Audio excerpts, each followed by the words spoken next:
कर क्या साबित करना चाहते हो कि तुम बेकसूर हो? पहले ही तुमने उस बच्ची की इज्जत खराब कर दी और मुझे मेरी ही नजरों में गिरा दिया है। मेरी परवरिश की तो तौहीन की है। कब से देख रही हूँ, आखिर रोज रोज ये तमाशे लगाकर क्या साबित करना चाहते हो तुम? इज्जत से सर उठाने के काबिल तो तुमने छोड़ा ही नहीं।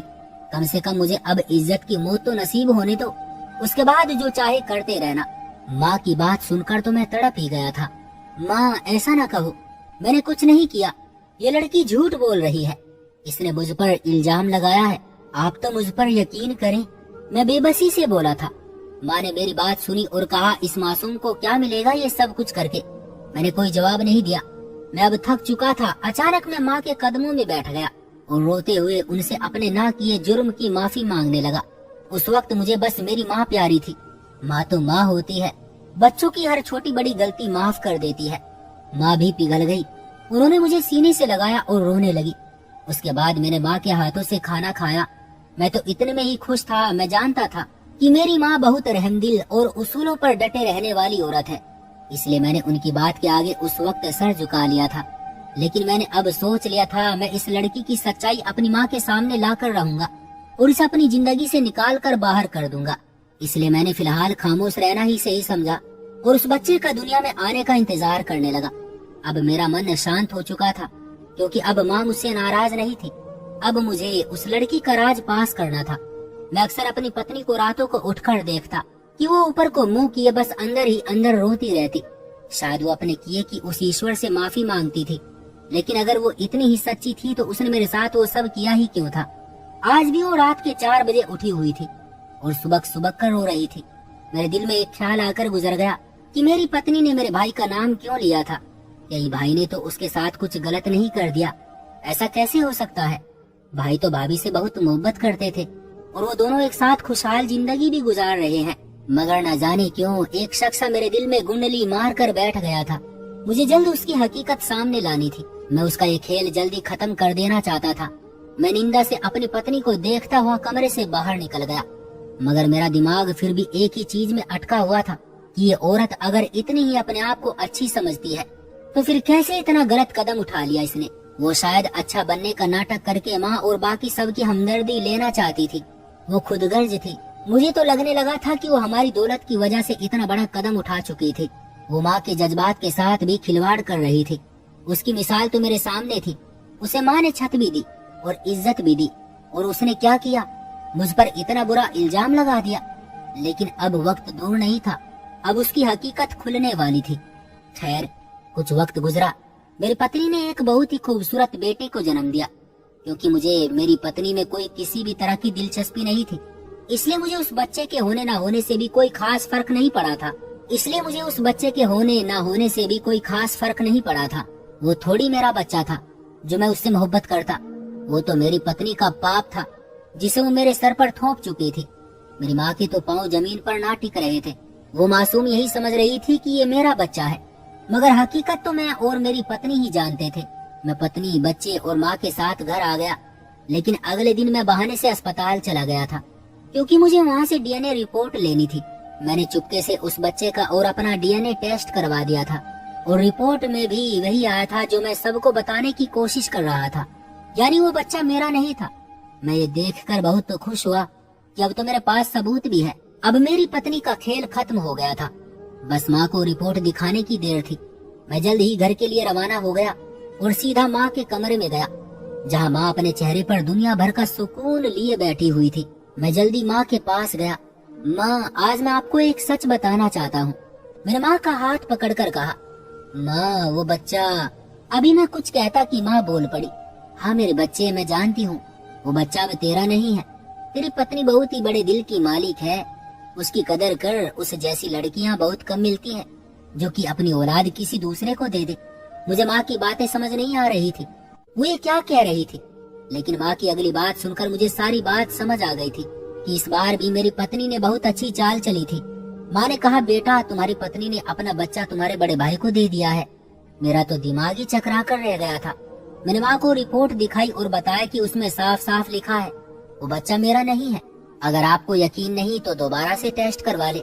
मैंने आपको पहले ही कहा था वो झूठ बोल रही है, लेकिन आपने मेरा यकीन नहीं किया। माँ हैरान होकर वो रिपोर्ट देखने लगी। फिर अचानक ही माँ ने मेरे कमरे की तरफ देखा और जाते ही मेरी पत्नी को रिपोर्ट दिखाकर सच बताने को कहा। तो अचानक रोते हुए उसने माँ के पांव पकड़ लिए और कहने लगी, ये सब सच है, मैंने इन पर झूठा इल्जाम लगाया था, ये बच्चा इनका नहीं है।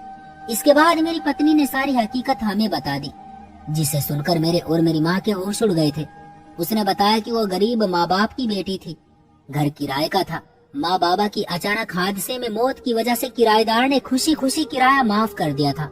मैंने सोच लिया था कि अब काम करूंगी ताकि अपना पेट पाल सकूं, लेकिन उस किराएदार ने उस रात मेरी इज्जत खराब कर दी और कहा कि अब वो रोज आया करेगा। उसके जाते ही मैं वहाँ से अपना जरूरी सामान उठाकर भाग गई थी। 2 दिन सड़क पर मांगते हुए गुजरे तो हर इंसान के चेहरे के पीछे छुपे हुए जानवर को देखकर आत्मा तक कांप गई।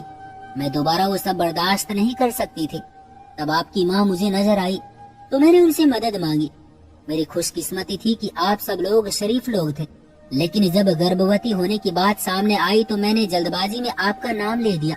अगर गर्भवती वाली बात आपकी माँ को पता न चलती तो शायद मैं इस बच्चे को इस दुनिया में कभी न ला पाती, बल्कि अब तक तो इससे जान छुड़वा ली होती। लेकिन अब मुझे इसे पैदा करना था। फिर मुझे पता लगा कि आपके भाई को 5 साल से औलाद नहीं है, इसलिए मैंने शादी की रात आपसे कहा था कि ये बच्चा अपने भाई को दे देना। उसे बाप का प्यार वही दे सकते हैं, ना मैं उसे माँ का प्यार दे सकती हूँ और ना ही आप बाप का प्यार दे सकेंगे। सच जानने के बाद मैंने माँ से कहा, अब सच सामने आ चुका है, अब आप इसका फैसला करें। मेरे लिए यही काफी है कि मैं बेगुनाह हूँ, आपकी परवरिश में कोई खोट नहीं है माँ। तब माँ ने कहा, इसने तुम पर इल्जाम लगाकर गलत किया है, मैं मानती हूँ, लेकिन जो इस लड़की के साथ हुआ उसमें इसका तो कोई कसूर नहीं है ना। माँ की बात भी सही थी, मैं माँ की इस बात से सहमत था, लेकिन मेरे साथ तो नाइंसाफी हुई थी, जिसका जिक्र मैंने माँ से किया तो उन्होंने यही समझाया कि कौन सी नाइंसाफी हुई है। मैं नाराज थी, मान भी जल्दी गई। तुम्हारा तो कोई नुकसान नहीं हुआ ना?